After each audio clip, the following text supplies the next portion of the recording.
going on, guys? Winner Kills here, and welcome to episode 3 of One Deck, One Month, featuring Speedroids Act 2. A quick reminder before we get into the episode to go check out last week's episode if you haven't seen it yet. Link will be up here in the top right, as always. But just to quickly recap how our tournament went last week. Tuesday, we unfortunately ended up going 2-2. Pretty unlucky. Then on Saturday, we were able to redeem ourselves by going 3-1, and I think we finished 9th place and earned some store credit. So very, very good tournament experience. And just to speak on how the deck performed, like, I thought it performed absolutely, like, almost like flawlessly. I didn't brick a single time. The combos felt great. Everything in the extra deck felt good. Everything pretty much came up throughout the entire course of the tournament, and that's always a good sign. So deck performed very, very well. Huge thumbs up for me. And like I said in the last episode, I was going to hold myself accountable to not change the deck until this coming Saturday, and I have still yet to make any changes, just because, totally honest, I don't feel as though it needs any more changes without at least some more proper testing. But yeah, so that's how last week went. The deck is great, and we'll see how it performs today when I go to locals, because it is actually Tuesday currently, and I just wanted to film this intro right now before I leave. I also want to go ahead and update you guys on some really cool things that are going to be happening this week. First is we are going to be making some very, very nice rarity upgrades to our deck. Stick around till the end of the episode to see what that is. I'm very, very excited for it. I hope you guys are as well. And in other news, this Saturday I'm actually going to be going to 2 tournaments. We're going to be going to our standard locals in the evening, but I will also be traveling about an hour and a half to another locals where they're hosting an OTS tournament. So that is going to be a lot of fun. I'm going to be doing a lot of preparation for that particular event. It's the same place we went to, I think, when we were doing Marincess. We didn't do too hot there with Marincess. I feel like I kind of have like perpetual bad luck when I go there, but this time around we're gonna break that curse. I can feel it 100%. So a lot of preparation going into that tournament and the weekend, as we play essentially 3 tournaments this week and not just our normal 2. And then also, as I'm filming this today, Brothers of Legend has been pretty much fully revealed. A lot of content creators have been opening up that set. And in that set is an important piece of support for us, and that is Speedroids Scratch.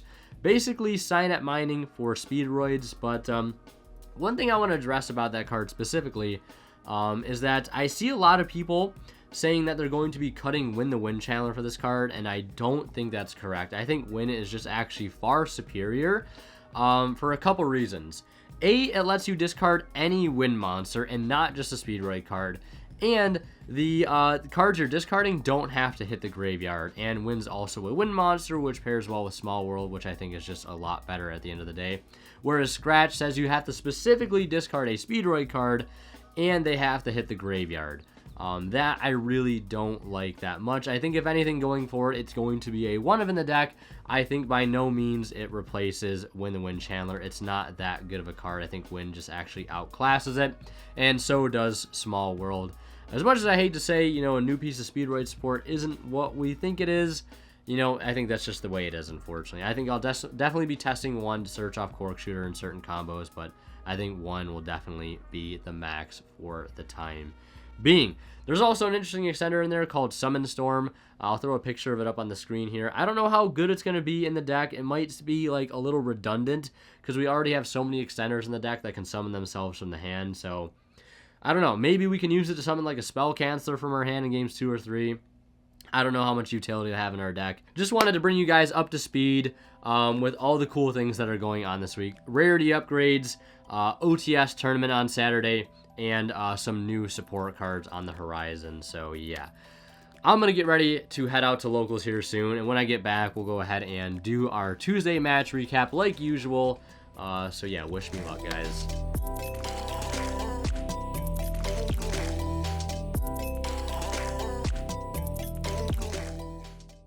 Okay, so our round 1 matchup was actually against a going second variant of Cyber Dragons.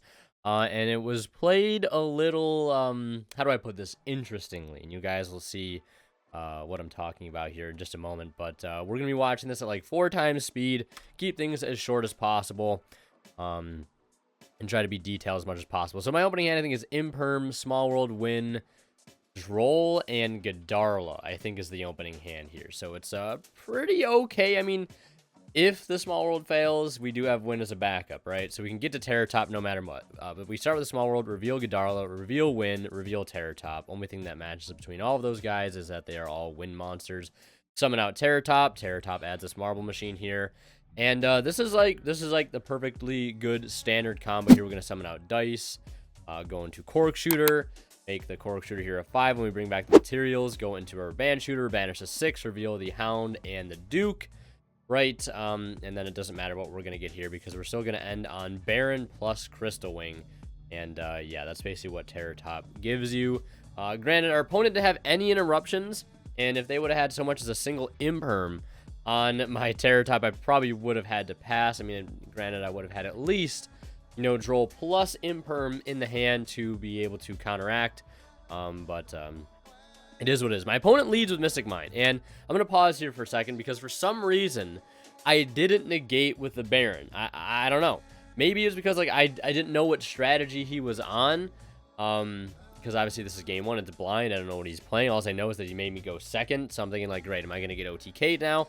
I should have negated this. For some reason in my head, it just clicked. I was like, sure, Mystic Mine resolves. I don't know. It just, my brain said it without me actually double checking what I was saying first. And it just, so Mystic Mine will stick to the board. He's going to normal summon Cyber Dragon Core. I'm going to chain Imperm. So it is negated. He's not going to search. He does have the machine dupe to follow up. And I have to remind him, you know, he can't summon actual Cyber Dragons from the deck. He does have to summon cores from the deck. And currently, right now, I'm thinking, you know, if he goes for Anaconda and summons the Fusion, right, he'll have 3 monsters and my 3 monsters, and I can negate whatever Fusion he brings out, whether it be Enforcer or Dragoon. But he makes Cyber Dragon Seeger, which makes you feel a little better. He runs over the Crystal Wing, double checking to make, you know, Sir Seeger actually can do that, etc., etc. End phase, the Mind dies, he sets 2, and obviously passes it back to me. And here I'm just trying to think, you know, how can I establish a Crystal Clearwing or a Clearwing Rider here to apply a lot of pressure? So we lead with the Rubber Band Shooter, banishing a 7 to reveal Yo-Yo and Hound. We get the Hound. We use our additional normal summon here to be able to go into Hound, dumping the Duke. All just very, you know, good freeform combos right here. No interruptions really to fear at this point, at least that I know of. We're just playing into the back, or if he has it. And my Baron, of course, is still alive. We bring back the Cork Shooter. We're going into our 1-card sort of Crystal Clear. He tries to activate Overflow. I negate. We go into Crystal Clearwing to stop whatever his other backer might be. And I still have the pop effect live from the Crystal Clear as well. But I think that Win, the Wind Chandler, is still in hand alongside that Droll and Lockbird. But I think I actually use the Win right now. Yep, discarding the Droll. That's going to search me Card Turbo because I do have the Hagoita Engrave. And we're going to go ahead and summon the Card Turbo, bring back the Goita, make Crystal Wing. And this is just going to be game outright. With the help of the Card Turbo, we're going to pop the Steeger, and this is just going to be game. I think his last set ended up being a evenly matched, which he did not get to use because he had 0 life points by the time the battle phase was over. So yeah, that was game 1. Rather quick victory for us. Let's go into game 2. So here we are in game 2, and to be totally honest, I was expecting to go second after the absolute hosing I just gave my opponent, but he decided yet again to go second. I think I drew a Cosmic Cyclone, which was one of my side deck cards. Well, I don't know what my thought process was here exactly. Also, I'm going to pause here for a second. I thought maybe my opponent would still make me go first because, like, it's Cyber Dragon Styhard go second. But then again, I was like, maybe, you know, he'll make me go second. Like, there's good reasons to do both things. I don't know. I think all I put in was, like, Cosmics and maybe evenly matched. But right here, I want to point something out. I already have Duke Engrave. And have Cross out and Cosmic in hand. Like, really, really safe, solid hand here. So, like, at this point, I'm pretty sure I could make, like, a double Crystal Wing board. Because, like, I have, like, the dice set up. And I haven't used Duke yet. But I think the missing piece there is I don't have a level 4 body on field. So, I can't actually... Well, no, I guess I could technically make Baron. Yeah, but I just wanted to point that out because I ended up taking a different route here because normally I would expect myself to use dice to modify the levels there, but we're just going right into Rubber Band Shooter. I guess that doesn't really make too big of a difference at the end of the day. We're going to try to get Terror Top or double Yo-Yo. We get the double Yo-Yo. Now the combo is really off to a fast start here. We're going to get Terror Top effect. Terror Top is actually going to add me Marble Machine for follow-up. We bring the dice out with Duke, go into Corkscrew, bring back the materials. I think for a good minute here, I'm like, you know, what do I want to do with the level mod effective dice here? There's a lot of options. If you guys watch my theory video for this particular version of Speedroid, there's so many different things you can do here as far as level manipulation is concerned. But I think I make the right call and make Corkscrew a level 5. But I'll just synchro into the Higuita. And then synchro with the Cork and the Higuita into the Baron. Summon out the card turbo, bring back the Higuita, link into, or not link, but synchro into Crystal Wing, set to back row, and pass turn. And my opponent's going to lead with Cyber Dragon. He contact fuses my extra 2 machines, which I couldn't get rid of. And then he fires the Mystic Mine. So I'm like, all right, this time I'm not going to make the same mistake. I am going to negate this Mystic Mine activation, but he has a second one. And I'm feeling pretty okay because I have the Cosmic Cyclone in the end phase. I'm not going to immediately shotgun the Cosmic here as soon as he plays the second one, because there's really no point. I might as well just let him commit and then in the end phase hit it so he can't go ahead and activate a third one, because I think he actually did have a third one in his hand. I think he drew the third copy for turn. But he sets one and, you know, ends turn there. The Mystic Mine will get banished at the cost of 1,000 life points, and here it's just as simple as trying to OTK. Standby phase, I actually tried to use Baron's effect to target the Terror Top to bring it back to get some extra advantage going here, and actually recycle Baron, because this deck is really good at making level 10 synchros now, just with Corkscrew and like all that stuff. Like, it's really, really easy to make level 10 synchros, even if you're using like multiple smaller bodies to get into it. The problem becomes, like, once you go into your first Baron, you don't play a second one. I mean, you could technically have thought about playing a second one. So being able to recycle it back to the extra deck using its own effect is incredible, because you'll see how easily we can actually make it. My opponent does use Overflow here, and I don't know why he waited right now to do that. He actually clears the Crystal Wing, so the Baron still resolves. I get Terror Top. Terror Top's going to go ahead and resolve here. And I'm not sure exactly what I search here. If you can see, I already have Engrave set up. Hound, which can bring out another Cork Shooter, or it can actually bring out Chambra to recycle that Duke that is in the hand back to, or Duke that is banished back to the hand. So, or I could technically summon a puzzle too if I want to do that. So we use our normal summon here, since we've got to normal summon to go for Take a Tom board. We summon Card Turbo, and here I summon the Rubber Band Plane. So as you can see, we're actually going to be making Baron with these smaller monsters here, because don't get caught up in trying to make it with things like Higuita and Cork Shooter. Baron says 1 tuner plus 1 plus non-tuner. So you can either use 1 tuner, or you can use multiple non-tuners for it. So that's exactly what I'm going to do here. I'm like, you know, I could think long and hard about how to get into a Baron in a more efficient way, but this way makes the most sense to me right now. I bring back the Higuita here. I'm not really sure why I bring back the Higuita. As you see, I synchro with the other materials to go into the Baron. Then we use Hound to recycle back a Talk, go for the other Cork Shooter, and now we're going to make the Crystal Wing the second copy, I believe. And then we're going to Card Turbo, boost everything, Baron, pop the Chimera Tech, and that is the match. He had another Mystic Mine and another Cyber Dragon in hand. So we take that match rather quickly. Let's move into match 2. Alright, so in match 2, we ended up playing against the Bird Up deck. I started recording a little bit late, so we're going to miss a good portion of my opponent's combo, but really there's not too much to see unless you like sitting through long Bird Up combos. If you can see my opening hand here, I believe is Double Hound, Cross Out, Duplicate. One other card, I can't really tell what it is. It might be Double Yo-Yo, or it might be a Duke, and I draw a Hasty Horse for turn. Yeah, so the other card is Duke. So at this point, with the help of Hasty Horse, I have a few options. I could immediately threaten a Kite Drake and force one of two things. I could force the Apex Avian, or I could actually force his, his Double Dragon Lords. And the hand is fragile enough as is, whereas, like, I might as well go for the play that has the biggest yield in terms of, like, you know, trading card for card. And I'm thinking, you know, if he doesn't want his whole field to get wiped and he wants to keep his interruption, he'll negate the Kite Drake, and that'll allow me to search a Terror Top off of the Kite Drake search when he negates it with Apex Avian. So that's sort of my thought process there. The only thing that sucks is I do have to burn my normal summon so early on, and even if that does happen, right, I have Duplicate in the back line to be able to have an interruption for next turn. So I summon the Hasty Horse here. I could have preemptively gone Battle Phase and swung into the Double Dragon Lords. This is why, going forward, I honestly think Primitive Butterfly, based on some knowledge I have currently, and you guys will hear more about that in the fourth episode. But Primitive Butterfly just seems like a lot better right now because it doesn't have that zone restriction, that column restriction. Whereas you see right here, if you would have set a card in that other column, Hasty Horse would have been completely dead, making me lose the game just absolutely on the spot right here. But if it were Primitive Butterfly, I could actually maybe contest some of his monsters in the battle phase. This scenario tends to be a little rough just because, like, you know, he does have the double Dragon Lords, which happens to be boosted by 500 via its own effect.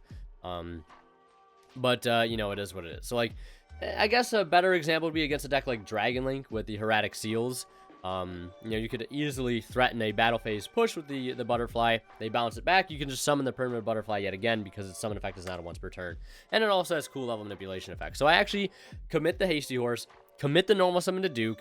He doesn't bounce anything to my surprise. And I synchro into Kite Drake. And the Kite Drake actually resolves, and he opts to bounce it instead of negating it, which ends up being the right call here. I mean, I guess, yeah, no, that threw me off a little bit. I was for sure he would have negated with the Apex Avian and kept the additional interruption of the double Dragon Lords, but he actually just doesn't. So I'm forced to set 2 and just pass. My opponent has Nib, Droplet, Barrel Canary. He sets the Droplet. I end phase, duplicate it back to his hand because I don't want to deal with whatever that is, if it's a Revolt, etc. So he passes turn. I think I drew... What did I draw here for turn? I gotta see. Okay, so I think I drew a Rubber Band Plane for turn to go along with the other 2 Hounds that I have. I already have a live Duplicate Engrave, and I have a Duke Engrave, so I'm just gonna go ahead and dump the Red-Eye Dice to the graveyard to be able to easily bring back off of Duke, and then I have the Duplicate, so we summon the Plane. So we go ahead and actually synchro here into Rubber Band Shooter. Feeling very safe again because I do have the Crossout Designator set in the back line, so we don't have to worry about that Nibiru that's in his hand. We go ahead and reveal Yo-Yo and top. We don't get the Yo-Yo, but we get the Terror top, which is completely fine. We're going to grab Tekatomborg, Best Extender, and then we're going to summon the Tekatomborg, and Tekatomborg here is going to tag into another copy of Duke. No need to get into a card turbo here. Although I probably could have, because I already have a Duke Engrave, and this actually ends up being, yeah, this ends up being a problem a little bit later on. I didn't read the situation super well. I didn't realize how good of a position I was in exactly, and that I had game here. Like, I had a good path to going for a game at this point. I was just caught up on, you know, going for my normal end board, right? Go for Crystal Wing, go for Baron de Fleur. That's all you need to do. Don't need to worry about OTKing, right? Don't need to worry about making Chambara. Or even, like, just establishing card turbo for the extra, you know, 2,400 damage. So you guys are going to see that actually matter here. I already have Duke Engrave, so getting card turbo here would have been perfectly fine. Now, there is good reason to grab Duke because it's great follow-up for the next turn. I'll have another Duke Engrave already to work with. Yeah, you all see it fall apart here in just a second. So he goes to Nibiru. I obviously chain Crossout, calling Nibiru the Primal Being. And then we're going to synchro into Cork Shooter. Cork Shooter is going to revive the materials. We're going to use Dice Effect here. And I'm not actually sure what level I make. I guess I make that a 4, synchro into Baron that way, and then bring back the Higoita in the graveyard. So that ends up working out just fine. And then we synchro for Crystal Wing. And this is game right here.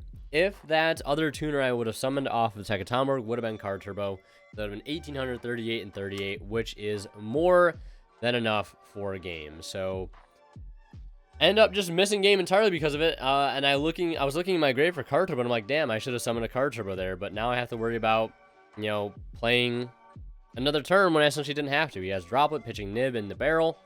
You know, going for negating both my Baron and my Crystal Wing. Just falling right into that. He's going to go into the Assemble Nightingale.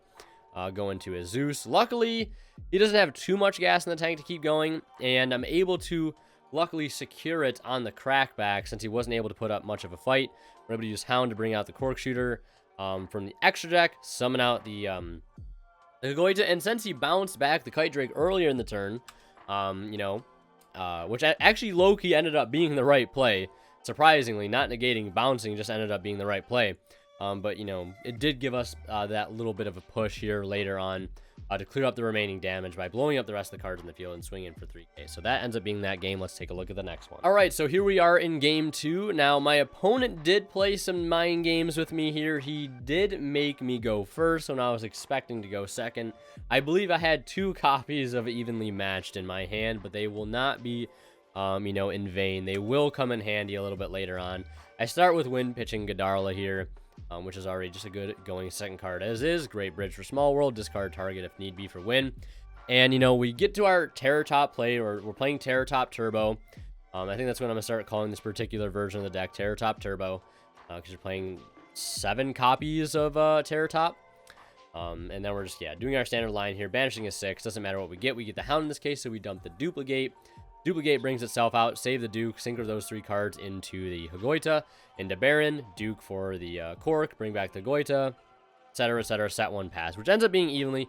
He slaps down the Dark Ruler. I'm like, all right, at least we're not dying this turn. So we're just going to have to sit through his very, very, very long and drawn-out combo.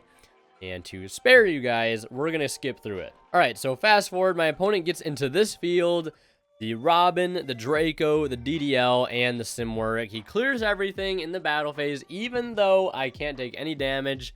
And he walks right into the evenly. So, I mean, it is what, like, it happens, right? He should have probably not have attacked, but, like, it happens, right? You know, people, I get wanting to clear the field, right? Making sure I have completely nothing to work with on the next turn. And, like, Rubber Band Shooter, to be fair, is a card you probably want to clear. Otherwise, it's going to bait out something like the Utopic Draco very, very early. You don't want to leave a card like that on my field. So I also understand it from that perspective as well. And he keeps the Blue Robin, which is, like, the best thing he probably could have kept. Quad Compulse is pretty strong, I heard. And I think from there, he actually just goes ahead and passes turn. I have another evenly in hand, but obviously it's completely dead right now. We normal summon the Hound. And my objective at this point is, like, how do I out the Blue Robin? You know, how do I get enough materials off of it to be able to go into the battle phase and run it over? Well, I don't have much options because I don't have access to something like Card Turbo Engrave. Now, I do send Duke here. I could have sent Card Turbo because I have Hound Engrave, which could have recycled something back to summon another Cork to bring back the Goita, right? And threaten it that way. Because I think this is at like 22 right now. Even if I boosted this up to 16, it still would not be enough. So playing through this is going to be kind of hard. We summon the dice. He is going to bounce. And I'm making sure I decide what level I want to use here. And I do have a talents here, so I'm going to go ahead and draw 2 into more gas. At least I tried to draw into more gas. I think I ended up drawing into another evenly. So we go ahead and pitch dice and the win to add a Card Turbo here to get that in circulation. We're going to try to summon it. He bounces it back. And this Robin is still a little too beefy right now. So now we're going to use Hound Engrave, recycling a Tekatomborg to bring out the Cork Shooter. He bounces that back. And now we have to go into the battle phase to clear it. Because there's literally not much I can do. I had to use all my modes of extending there just to play through the Robin. If I had maybe one more card to work with in hand, or one of the card engraved to work with, probably would have been fine. Maybe a Rubber Band Plane would have came in very, very clutch there, but last we did not have it. And then he's going to go ahead and, Warbler into Sparrow, into Barrel Canary. And I think he gets into the absolute most absurd Assembled Nightingale I think I've ever seen. With absolutely like a billion materials. And, yeah, that's just going to be game outright. So let's move into game 3.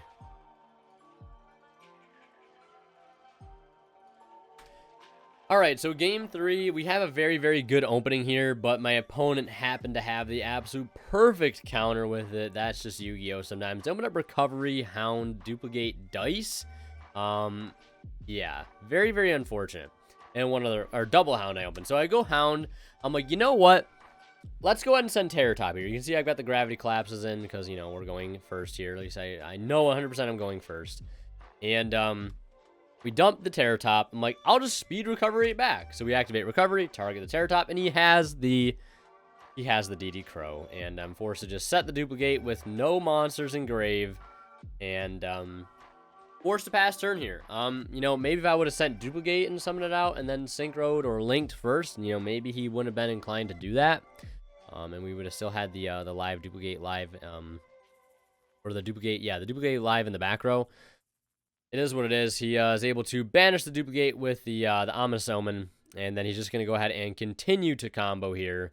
And, this ends up just being game regardless because we don't have any way to come back. So we end up losing this match here. I think my opponent, establishes a really strong field.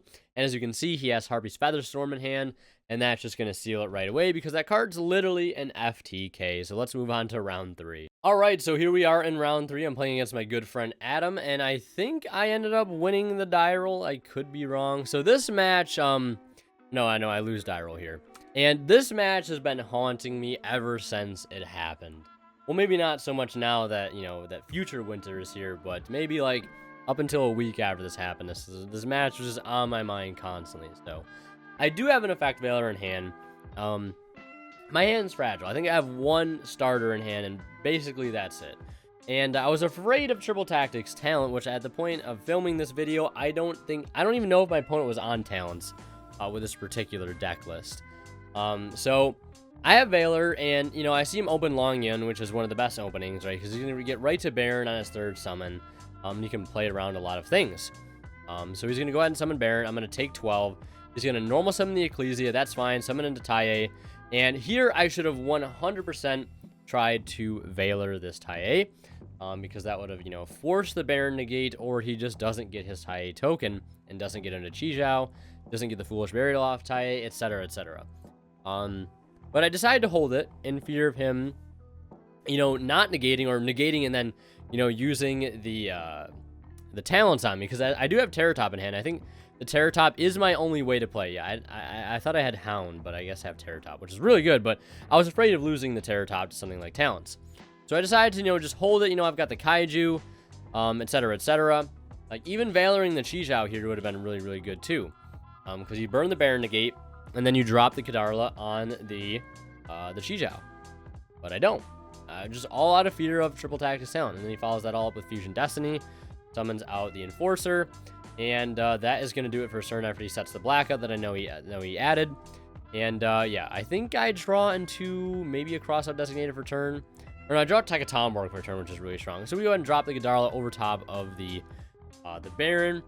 Hindsight, probably should have dropped it over the Enforcer, because that card is going to be a huge pain in the neck the Enforce this entire game. Summon out Terror Top.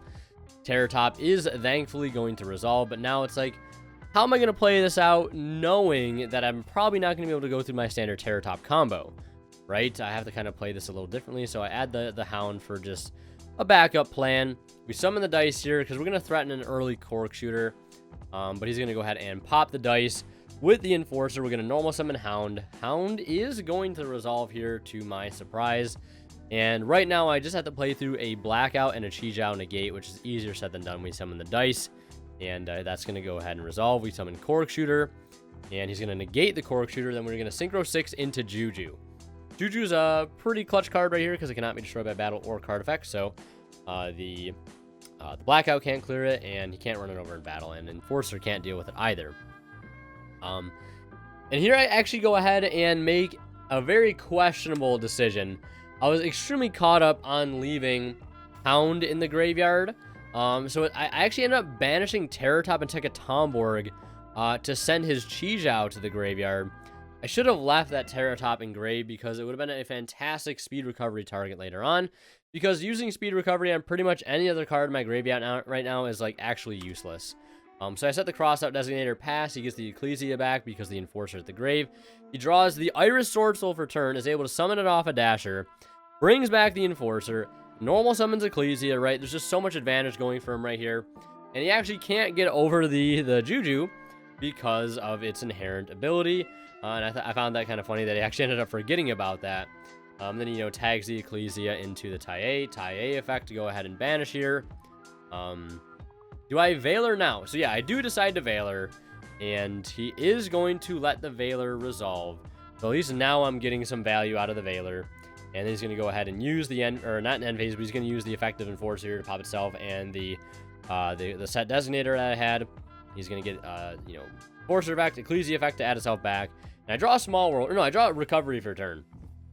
So I knew I wanted to mention that for a specific reason, because right now, if I had the Terror Top engraved, I could actually recover it back and make some really good plays happen. But I don't have any good things engraved that are actually worth reviving with speed recovery. I could revive Hound, but Hound only gets its effect on normal summon. So I kind of blew it all sky high here. I spent a great deal amount of time thinking. I've got to worry about a pop from Enforcer. I've got to worry about a potential pop 2 from the Trap. And I have to worry about a pop from the Iris Sword Soul. So I go ahead and use Recovery here, and I'm like, wait a second. Hound doesn't get his effect on Special Summon. It's only on Normal Summon. So I'm like, do I really want to do that? No, I don't. So I'm just forced to kind of just sit on the Juju and pass. My opponent again starts with the Ecclesia because he had it back in the end, or during the end phases of his last turn. He's going to go ahead and get Long Yun from the deck. And this game is going to just get very, very grindy. He's going to go over the Juju again with all those big monsters. I'll take just a little bit of damage. End phase pop the other, Enforcer effect pop something. We'll try to pop Juju, and then pop itself just to get the end phase effect of Ecclesia. And he's going to pass turn. I draw the Duke here. Still nothing special in terms of a draw. And I still don't know how I'm outing this particular field. All because I decided to banish the Terror Top off of the Juju. So that like completely threw it. Yeah, we're not even gonna bother going through the rest of this match. This is unwinnable at this point. I set the Duke and hope for the best, but it is just unwinnable because he's able to establish another cheese out, which negates the Juju. He's able to get Duke on field, and it's just game over from there. So we're gonna move into game 2, and game 2 I opened pretty nice. I think I opened like Terror Top, Small World, Tekatomborg, Recovery, Imperm, and Marble Machine. So I go ahead and reveal the Tekatomborg. I want to keep the Marble Machine hand, reveal the win, grab Terror Top Turbo. We're gonna normal the Terror Top, summon the Terror Top, add back the Tekatomborg, normal Marble Machine, summon Tekatomborg, tag for Dice. Dice is gonna make the Terror Top a level 2, go for Cork, bring back the materials, make Cork 5, and link it to our Band Shooter, banish a 6, revealing the Hound and the Duke. And it's all business as usual here. We get the Hound, or we get the Duke, go into Hagoita, go into Baron, Duke effect, bring back Cork Shooter here, and then Hagoita bring itself back to be able to make Crystal Wing. I think here, yeah. No, here I was thinking of a way I could utilize the Speed Recovery in my hand to be able to make Crystal Clear Wing. So I actually used Duke Engrave to bring back the Cork Shooter, Hagoita effect to bring itself back, and then Speed Recovery back the Dice. Dice effect, target Hagoita to make it a 6, Synchro for 7, Clearwing, Synchro Clearwing, and Cork for Crystal Clear. So now we end on Crystal Clear plus Baron, set Imperm, really, really strong end board, and we've got the Speed Recovery Engrave. I'm like, there's no way I'm losing this game. I'm in a fantastic position right here. He might be able to play through most of the board, but odds are he's not playing through all of it. He specs out Ecclesia, normals Moe effect reveal Long Yun. I go ahead and Imperm the Moe. And then since he has a monster whose effects are negated on the field, he can summon the Iron Sorcel. Here I actually do decide to chain the Crystal Clearwing, making it so it is immune to monster effects, and going to gain 2,500 attack, putting it to 5,500, and unaffected by his activated monster effects. So now he's going to go ahead and tag out the Ecclesia. And I believe I'm just going to go ahead and actually let that resolve. There's no reason to negate it here. He's going to summon Tai. So we'll tag into Tai, and then he's actually going to use the Long Yun, pitching a Mo Yi. And I'm going to have to negate the Long Yun with the Baron to Fleur. Cannot let that resolve. Cannot let him get access to his own Baron.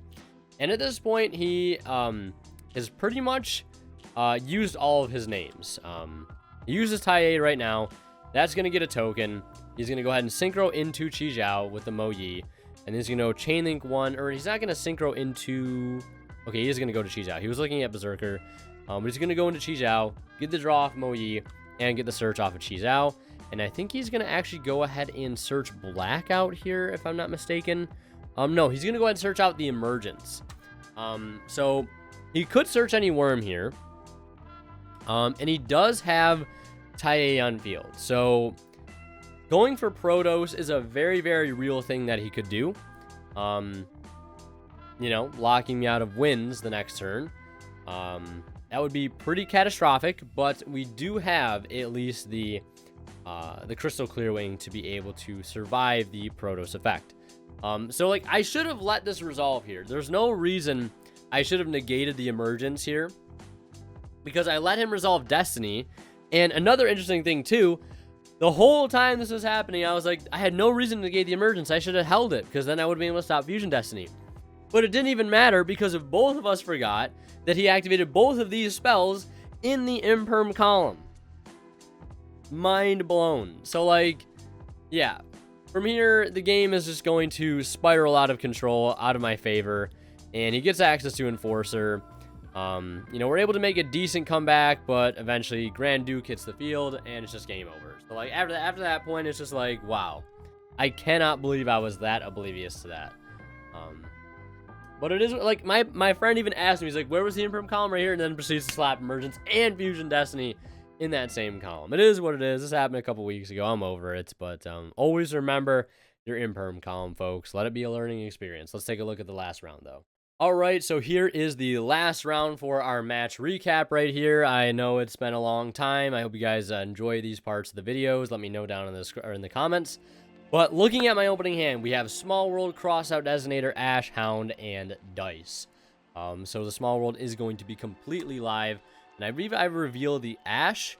My opponent, you know, getting back into the game, so I had to show him the Small World card, you know, explain to him what it does. So we reveal the Ash, reveal the Droll, and then reveal the Terror Top. Only thing that matches between the first two is 0, and then 3, or then win between the next two. We summon out Terror Top. He's going to go ahead and actually Gamma that. Now, that actually ends up being an okay hit here.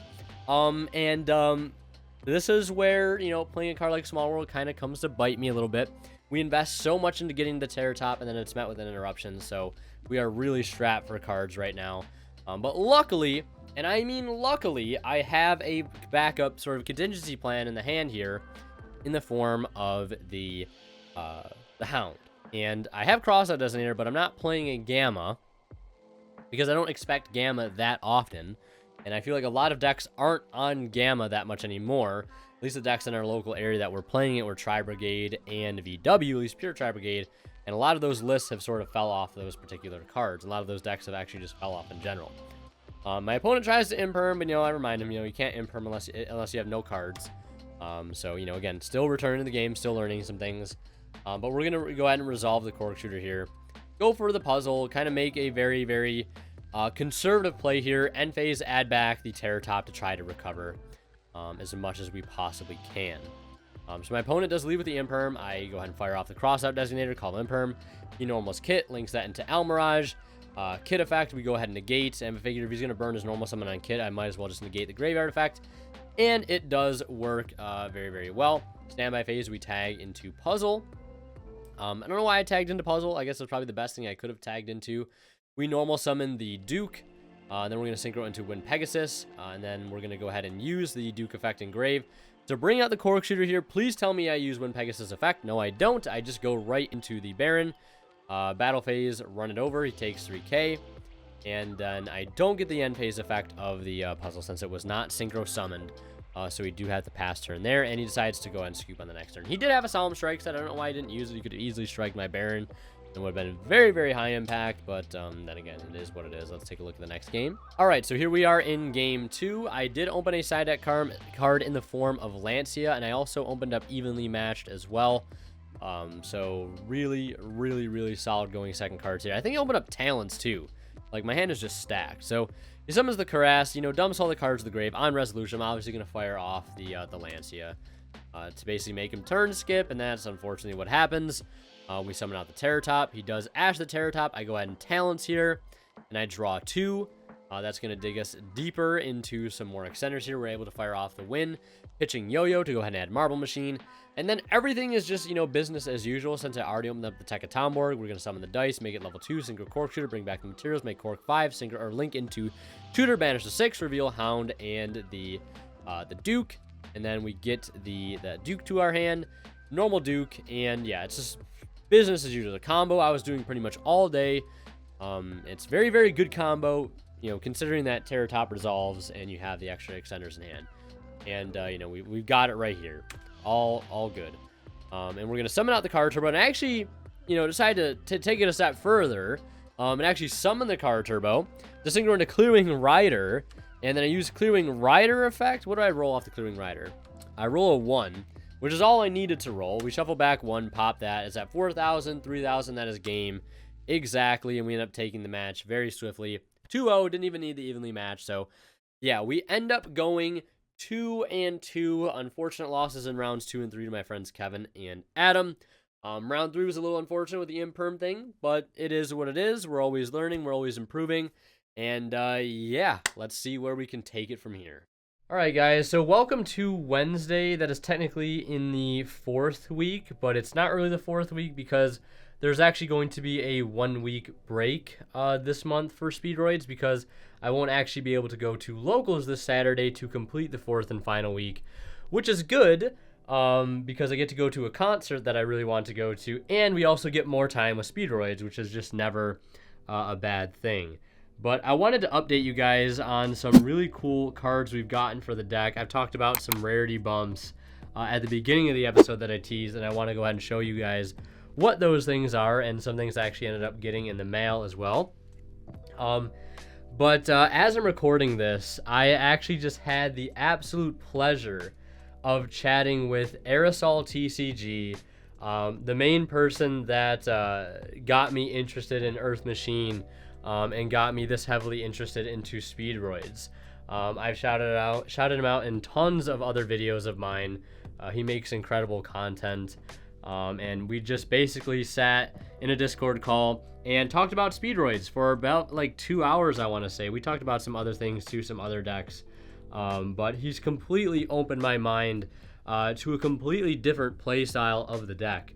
And I'm very excited to sort of share with you guys those ideas and those new play styles going forward and how I plan to implement them, because he gave me a ton of incredible ideas. We exchanged many things back and forth. And again, I'm very, very interested to share with you guys what those things are as we head into the 4th and final week, which will be, again, delayed by a week. And we will actually get to see the release of Brothers of Legend and Speedroid Scratch and everything like that, with the 4th and final week. So I guess it works out. Yeah, we'll talk more about those things in the 4th week because I don't think there's going to be enough time to fit all these details in, so stick around for that 4th and final episode. But now to show you guys some of the rarity bumps. And I say some like it's multiple, like it was supposed to be multiple, but we actually ended up securing a ghost rare copy of Crystal Wing. I still maybe want to kind of get my hands on a second one in case I do decide to play 2. And I also did get my hands on a German copy of Baron de Fleur. Huge shout out to Dragon5 in my Discord, who is also a Twitch sub. So again, thank you for swapping your German copy with my English one. Huge shout out to you guys. And then huge shout out to Kingpin for selling me 2 Lightning Storms here, the Ultra Rares, which I didn't realize went up a ton in price. But he gave me a really good deal on those 2 Lightning Storms, which is awesome because that's a card I think I may want to side or maybe possibly main going forward. It's a card I haven't really had in a long time. So huge shout outs to Dragon5 and Kingpin for hooking us up with some good cards. But I got to show you guys some really nice slow-mo footage of that Ghost Rare Crystal Wing. It looks gorgeous. And especially next to the Ghost Rare Crystal Clear, which we got earlier in the month too. So I figured I'd share that with you guys. I also got some other German cards in the mail. I ended up getting some German Speed Recoveries, super rares. Been wanting those for a while. And Aerosol actually, kindly enough, offered to send me over some other German Speedroid cards that I don't currently have. So again, huge shout outs to him. What a great way to wrap up this week's episode, or at least lead into the wrap up. Yeah, again, Aerosol, if you're watching this, thank you again for taking the time for talking to me about the deck. I hope we can do it again soon, and we even talked about possibly turning into a video for you guys to check out, going over all the things we talked about and maybe more things in the future when new cards become available to us, like that Harpies level 7 Dragon extender that we can play in the deck too, which pairs really well with level 3 synchros or level 3 tuners for Baron. So stay tuned for that. But let's go ahead and wrap up basically how our whole Saturday went at the Rochester OTS. I didn't get to record anything. I'll preface it by saying that because I just couldn't record at that event. So I'll go ahead and talk over my matchups here in just a moment.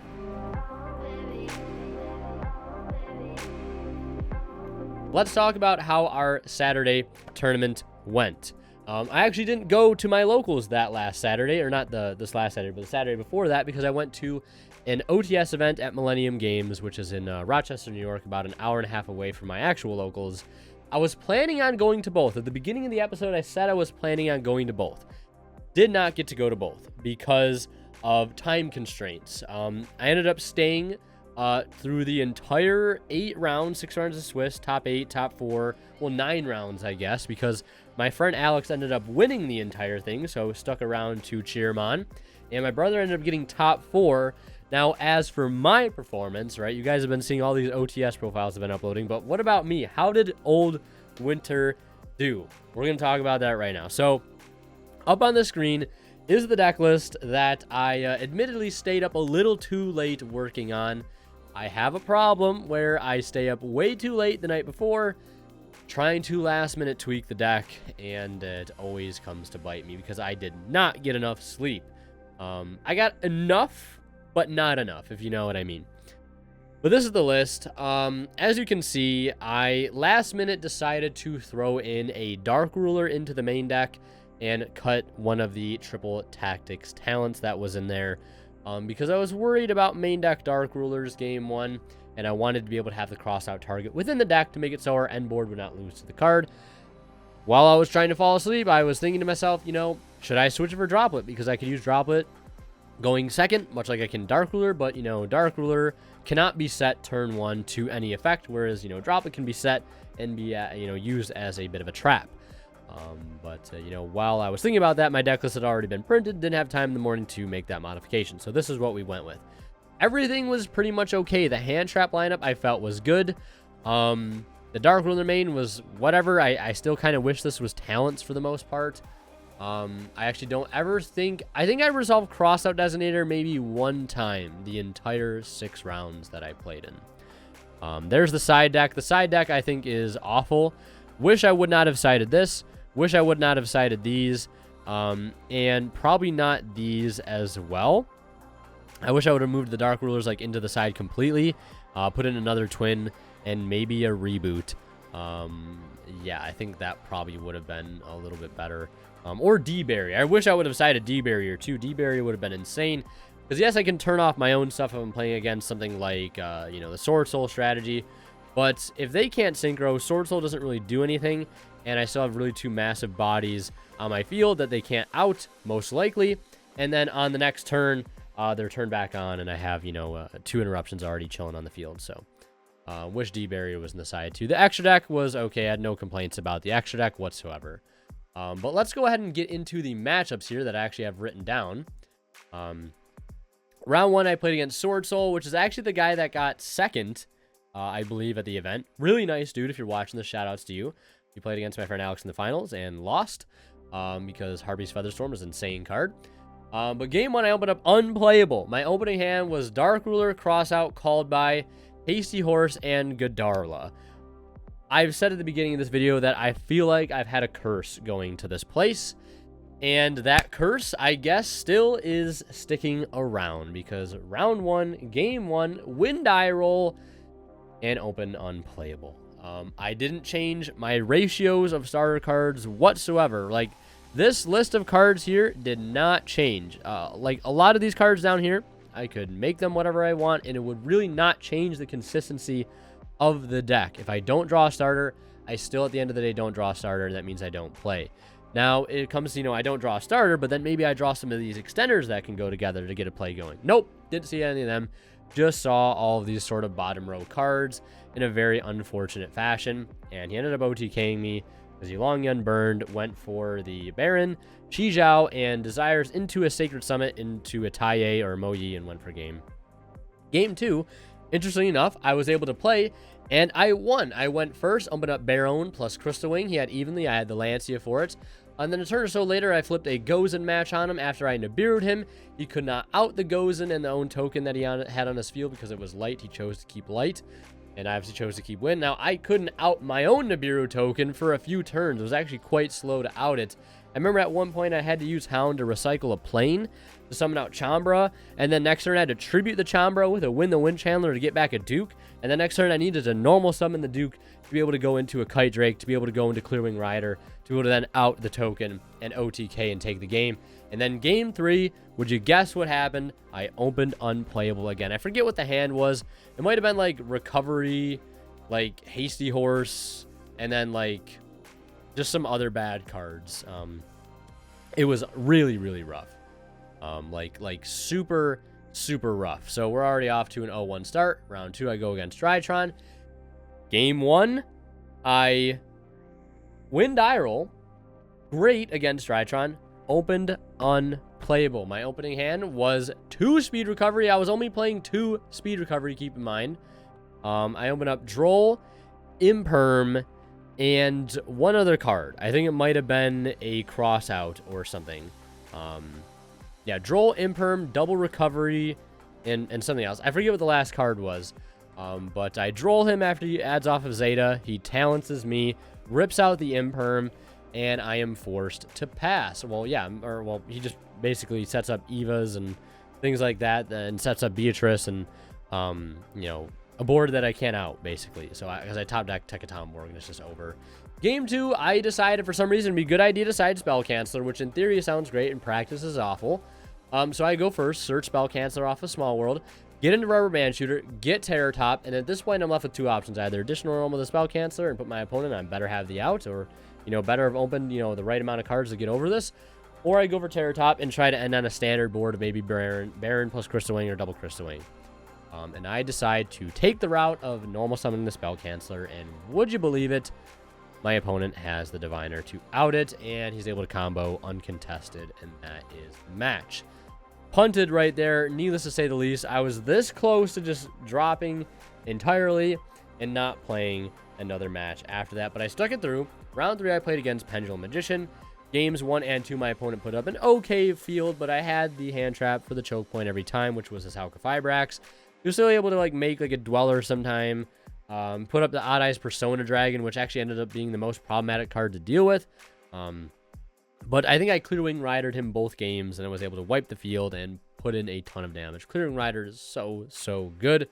Love that card. It's always a good thing to have up your sleeve to out big boards and also recycle your resources at the same time. I think it's one of the best pieces of support we actually got, like low-key in Synchro Storm. Round 4, I played against Invoke Shaddoll, played against my good friend James, who's the same guy who actually helped me secure those Starlight Seahorses in the last One Deck 1 Month. So huge shout-outs to him. First time I met him, I actually played him with Marincess at that, locals we went to back when we were doing that 1D1M. And I actually got hosed because I misplayed terribly. So this time we had to have a bit of a rematch, and it ended up playing out a lot better. I go first, open up Baron, Crystal Wing with Ash, can't play through it. Game 2, he goes first, ends on Schism D-Barrier, so it's a wrap. Game 3, things get a little interesting. It was very, very grindy. I was able to go first, end on Crystal Clearwing and Baron. He was able to partially crack the board. He did Maximus me a couple times during the match, and each time I was able to send the Kite Drake and the Wind Pegasus, which gave me a little bit of leverage. Actually did force out a Mechabit Negate one time too, which was really nice. But fast forward, I think like the board is partially cracked at this point. And I kind of play it a little poorly. He's able to like negate my Crystal Clearwing, because I like sequenced how I negated things a little improperly. But either way, all I recall, because this was a little while ago now, all I recall is he's able to go battle phase, fleur over top of my Rubber Band Shooter. I use Pegasus and Grave, and I feel like at this point I'm in a winning position. Pegasus shuffle back the Maximus. He goes to end phase and searches, or shuffle back the Fleur-de-Lis. End phase, he searches the Fleur-de-Lis again. And yeah, I gave him a negate back to his hand in the end phase. And then basically on the next turn, I did not have much follow-up at all, and I still had to worry about playing through a Fleur and a Schism, and eventually I was just losing card advantage turn after turn, and he was able to eventually slowly overcome and sort of take the tide of the game in his favor, and we ended up losing there. So we're currently 1-3. I know, great record.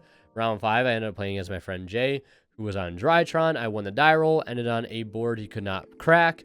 Or I think he ended up winning the die roll. I can't remember, but either way, I had a hand trap for him, couldn't play through it, made a good board on the crack back, and went for game. Thanks to the Car Turbo OTK and stuff. I think it was Baron, Crystal Wing, Rubber Band Shooter with Car Turbo OTK. Game 2, my opponent opened up Alpha Zeta. I scooped immediately, having no hand trap, so, can you blame me? Did not want to sit through the Drytron combo again. Game 3, I comboed off into a board he could not break, and that was the match. Rather quickly, round 6, we played against DDD. I mean, we're at like one of the last tables at this point. All of us are pretty much X3 at this set of tables.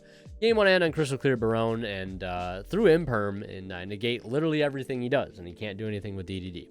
Game 2, pretty much the same thing happens. He top decked a Swamp King, which he was really excited about, and then I negated it with Crystal Clearwing, and he couldn't believe that it negated a spell trap card, so he had to read it a couple times, and yeah, he just lost on the spot. So that was our entire OTS tournament.